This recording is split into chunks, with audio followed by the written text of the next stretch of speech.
This is a tape-recorded interview being taken at 4:47 p.m. on August 15th, 1983. Present is Elizabeth Diane Downs and her brother, is it Paul?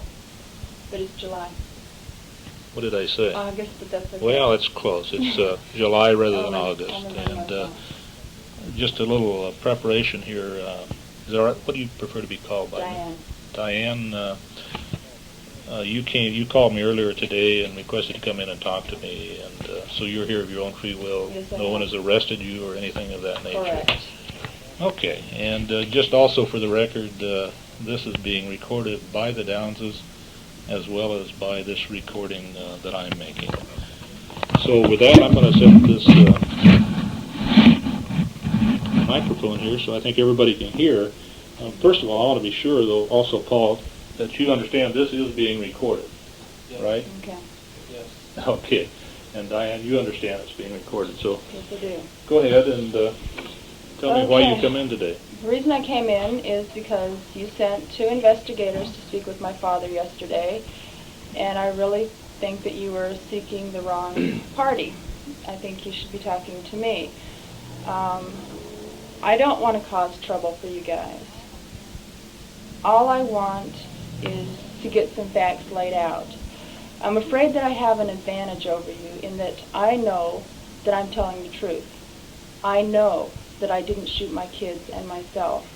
You don't know that. I don't hold that against you, and it's your job to search out every lead.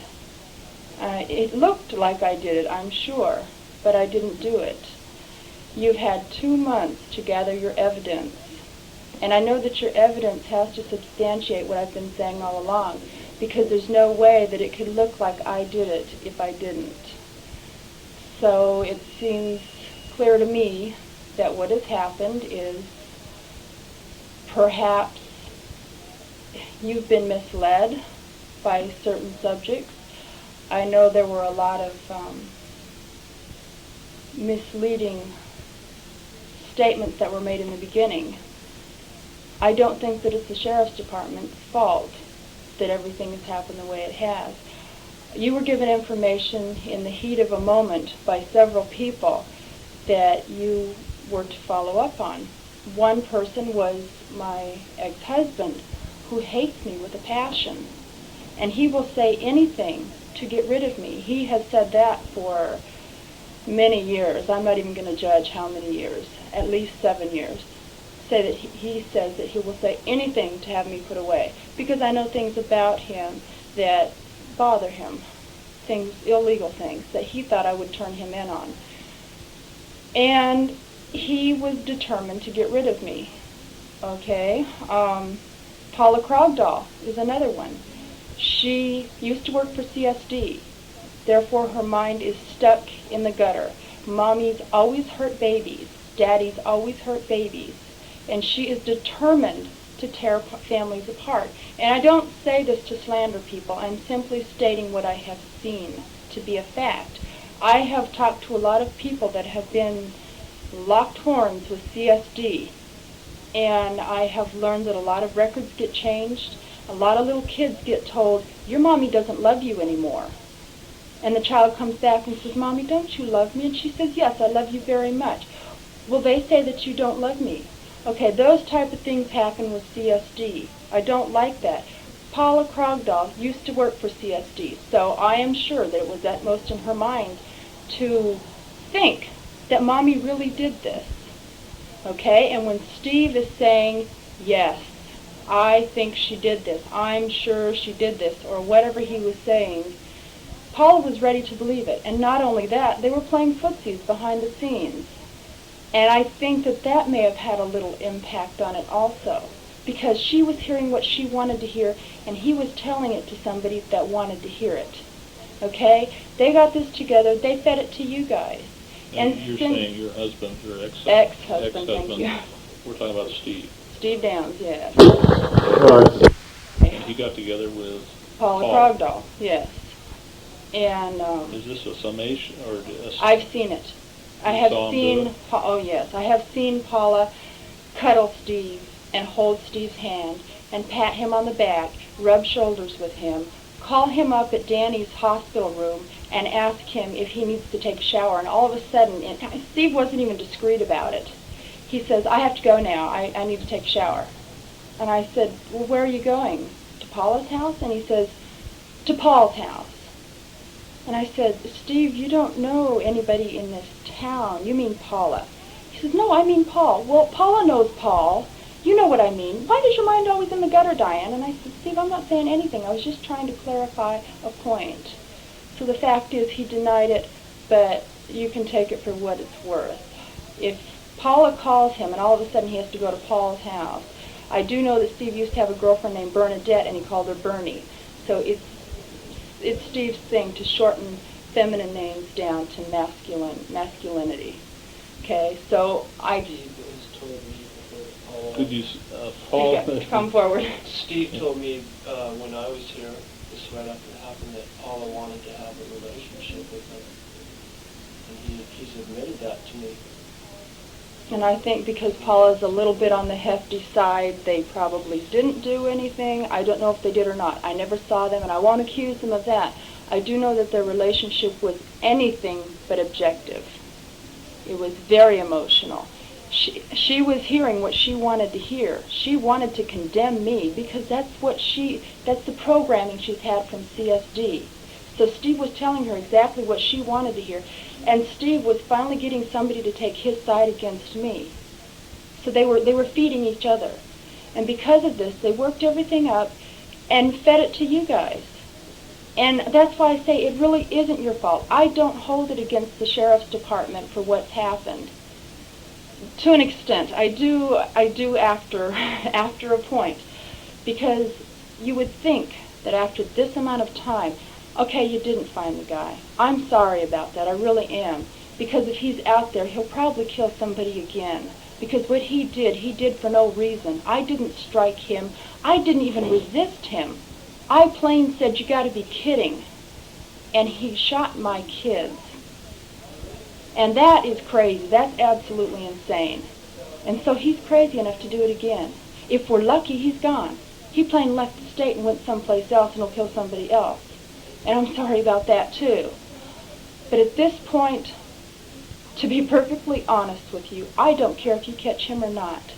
My kids are locked up right now and I can't see them. And that's what I'm fighting for right now. My kids need me. I wasn't going to come here and do this. I'm sorry. Give me a second to recoup. My kids and I are super close. Christy and I are best friends. Christy had her friends at school, but I was her best friend. I was somebody she could come home to and open up to.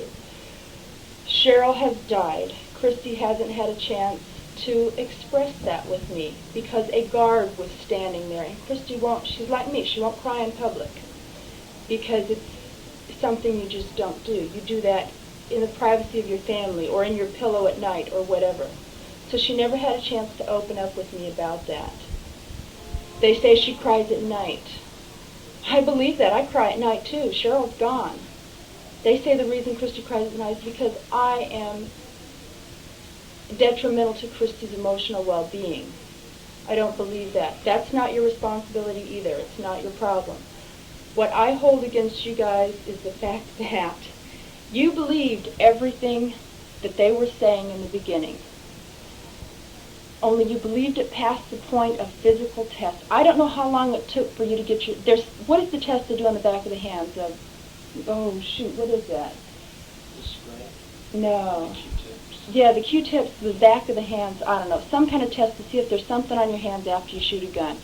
I heard that you had to send that to Medford, and then it had to come back. I don't know how long that takes to come back. But by the time you guys got all those tests back, and you put times together, it doesn't take very long for a child to die when they've been shot twice. It takes 15 minutes to drive from the point that we were shot to the hospital, yet they were all three alive when we got there. If you put everything together, all the scientific facts together, it's absolutely damned impossible for me to have done that. And once you got to that point, isn't there a time that you stopped calling me suspect? Ever? I mean, sure, everybody's a suspect. I understand that. But I am a person that you should be able to indict quickly or clear quickly because I was there. You were able to test me. You were able to put times together. There's no way that I could have gotten out of it if I had done it. And if I'm not a suspect anymore and you guys are looking for somebody else, tell CSD, because Susan Staffel holds that over me and she won't let me have my kids. The reason CSD got involved in the first place is because Paula Krogdahl was interrogating my daughter. And I don't mean just questioning my daughter. I overheard one of the interrogations, and my father did also. And it was to the point, my daughter suffered a stroke, which impaired her speech. And Christy is a child that the only thing she really loved to do was to read, write, and talk. She's a very intelligent child. She used to write poetry. And now she couldn't do any of those things. And she was having to learn the whole English language all over again. She needed somebody to tell her, "You're doing great, Christy, that's a great job." If she stumbled with her words, she needed somebody to say, "Hey, that's okay, you get it next time." She needed encouragement by the heaps. And all she got from Paula was, "Come on, Christy, tell me the truth." Christy would say, "Christy, do you remember what happened that night after the horses?" And she would say, "No." She said, "Come on. Think about it, Christy. You don't know or you don't want to know. Think about it, Christy. You know what happened. You just don't want to tell us." She was telling Christy she was a liar. She never came straight out and said, "You're a liar," but she implied it. My daughter's very smart. The stroke did not impair her intelligence at all. And she's 8 years old and smart as a 10-year-old. She's as smart as a 57-year-old woman. She knows what's coming down. And when somebody sits there and says, "Come on, Christy, give me a break" attitude, she knows she's been called a liar. And she gets to the point that every time she opens her mouth with an interrogator, it's a lie. And the doctor told me, one of the doctors came to me and he says, "If they keep this up, your daughter will not speak. She'll revert and discontinue speaking at all." And that scared me. Which doctor was that? Dr. Miller. And that scared me. And the day I went in for my surgery, I went in to see Christy to give her a kiss before I went up to my floor. And John, her speech pathologist, was in there with her, and Christy was crying. And I asked him if there was a problem, and he said, sort of, I can explain it in detail later, but I can tell you right now briefly that Christy has decided she doesn't want to talk. She just wants to sleep. And I said, "Why?" And he says, "I'll explain it all later." So he came out, and I went back in, and I talked to Christy, and I said, "Christy, you have to try for John. I want you to talk." She wouldn't talk to John. She wouldn't talk to anybody. And I said, "Christy, you need to talk. You need to work with John because he's going to teach you to talk." And she says, "I don't want to." And I said, "Christy, don't say that," because she had given up twice before, and I had to talk with her. Once a pep talk worked, and once I had to say, "Come on, Christy, you can't let somebody else do it. You're the only one that can do it." This is after the shooting. Yes, while she was in the hospital. She quit twice. And I went in there, and I was able to bring her out of it by saying, "Christy, I can't talk for you. I can't eat for you. If you want the IV to come out of your arm, you've got to start taking food. If you want to learn to read, you've got to practice." And she said, "You're right." And she snapped out of it, and she started eating again. Everybody overlooks that, which irritates me. But anyway, I went in and I talked to Christy and told her she needed to work with John. She needed to learn to talk. And her last words before I went up to surgery were, and it was very hard for her to say it, but she says, "I don't want to talk, ever." And that did it. I went and I talked to John Tracy, her speech pathologist, right after that. And I said, "What's happening with Christy?" And he says, "She just doesn't want to talk." And I said, "Dr. Miller told me that if they keep interrogating her the way that they do, she'll revert and discontinue talking at all." And he says, "That's exactly what's happening." And I said, "That's it." Okay? After I talked to John and he said, "Christy's reverting, she's going to stop talking. She just won't talk at all because every time she opens her mouth, somebody calls her a liar." That's when I retained Jim. I called Jim and I said, "You are now my lawyer. Do something to stop what they're doing to Christy," because the nurses in ICU didn't. The nurses stood guard and kept me out as Tracy and Paula Krogdahl were in there, and Paula was grilling Christy and Tracy was watching. Dick Tracy, not John Tracy, your investigator. because they wanted that information so badly. They didn't care that Christy was in intensive care. They didn't care that Christy was, oh my God, Christy was almost dead when she got to the hospital. Took her a long time. She still isn't quite right. They didn't care what they were doing to an 8-year-old child as long as they got their story. As long as they got somebody to substantiate everything that Steve had said and that Paula believed. They didn't care what they were doing to Christy. They didn't care if they damaged her emotionally or physically, if she couldn't speak for the rest of her life. As long as they got that one little word, as long as she could affirm that, yes, my mommy shot me. And Christy isn't going to do it because her mommy didn't do it. And so I told my attorney, stop it. Stop what they're doing because they're going to kill her. And he tried. He did something. I don't know what he did. He got some kind of a paper, took it to the hospital lawyers, and they were supposed to keep the interrogators out of the room or something. I don't know exactly what it was. I was in surgery. I went upstairs. When I came out of surgery, CSD had my kids. Do you know why? Because I was hindering the investigation. Let me tell you, that is a line if I ever heard one. My daughter can't tell you anything. She was asleep when she was shot. And if your ballistics test and your trajectory, if they will just look at that, they will know that Christy's asleep. I have learned a lot about this lately. When a person is in a certain position and a bullet travels through the muscle, it can only go through the muscle in that one angle ever. You have to be in a certain position always to that angle. Okay? If they look at trajectory, they're going to see that Christy was laying down, curled up on the back seat. They will also see one bullet exited her body, and it's either in the seat or it's in the side of the car. That means Christy was laying down. They're trying to say that Christy saw me get out of the car, go to the back of the car, get a gun out of the car, and come back around to the car. If Christy was asleep, how in the world is she going to see me do that? They're making it up. Okay? Christy didn't see anything. She was asleep when she was shot. She woke up after she was shot the first time, and she raised up on her arm. And she looked at me right through the back window. And all she had on her face was terror, shock, help, do something. Mom's always been able to do something. Always. There hasn't been a time that I haven't been able to step in and help my kids. And this is one time I couldn't do a damn thing. And Christy, in a split second, was shot again and fell. What in the world is she going to remember? What gave them the right to interrogate her that way? And the nurses stood guard as they did it. They're the people that are supposed to be protecting her, saving her life, restoring her health. And they stood guard as those people tore her down. That's why my attorney stepped in. Because I was trying to save my daughter's sanity, and that's the only reason. And they took me away because I was hindering the investigation. That's a lie. Now, you guys have said I'm the suspect. Fine. I swallowed that. I accepted it. Right from the beginning I accepted it. I had an advantage. I knew that I didn't do it. I knew I was telling the truth. I worked with you guys for 2 weeks. And when I say you guys, I don't speak of you because I've never talked to you before.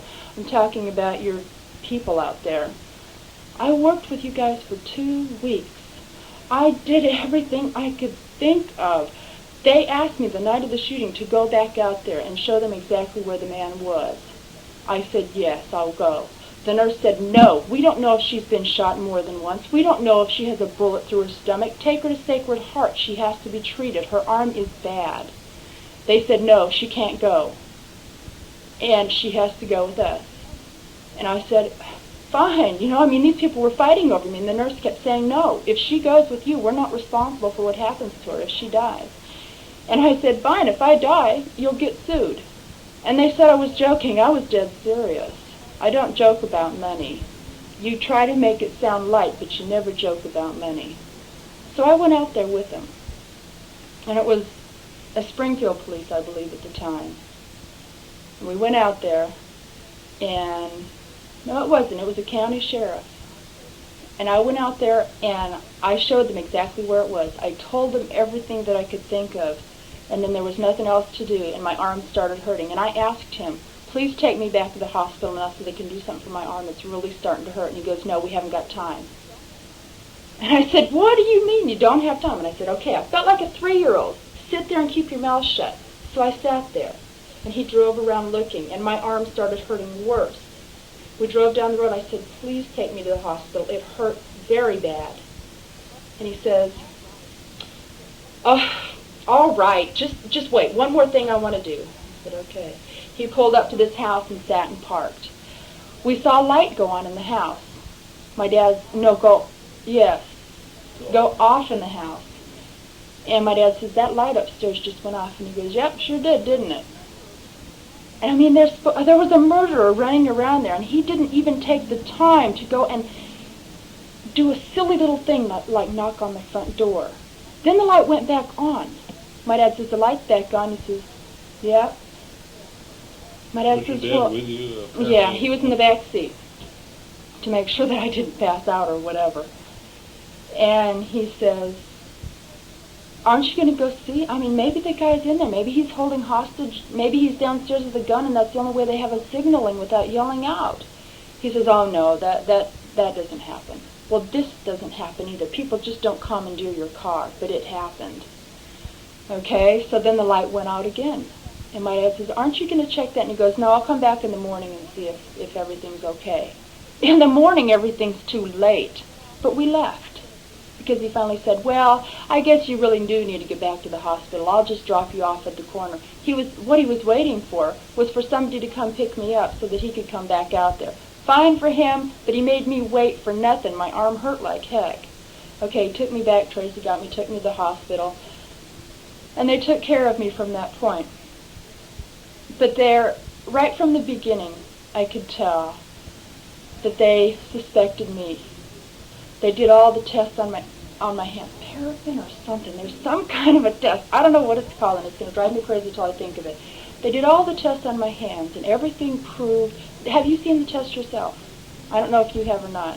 Usually big shots don't see all the homework, but okay. I can tell you for myself that the test on the back of my hands proved that I didn't shoot a gun, because I didn't shoot the gun, and therefore it has to prove that. They also sprayed some kind of stuff on the inside of my hand, okay? And I had a cut, and it burned really good, and I complained about that. But they kept spraying and spraying and spraying. I mean, until it was dripping off of my hand. They sprayed a whole bunch right in here. It's supposed to be detect some kind of a metal something to see if you'd held a gun or something, okay? It proved I didn't, but you know what it did prove? It proved that there was one little red mark right there. And they asked, did you hit the gun? And I said, no, I don't think so. And I thought about it for about 4 days. And I did.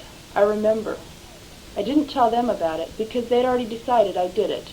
They weren't working with me anymore. They were working against me. I could hear people standing out in the hall. You cooperated for 2 weeks. I did. I figured there was nothing that I could do. They already knew. You withheld that information from them.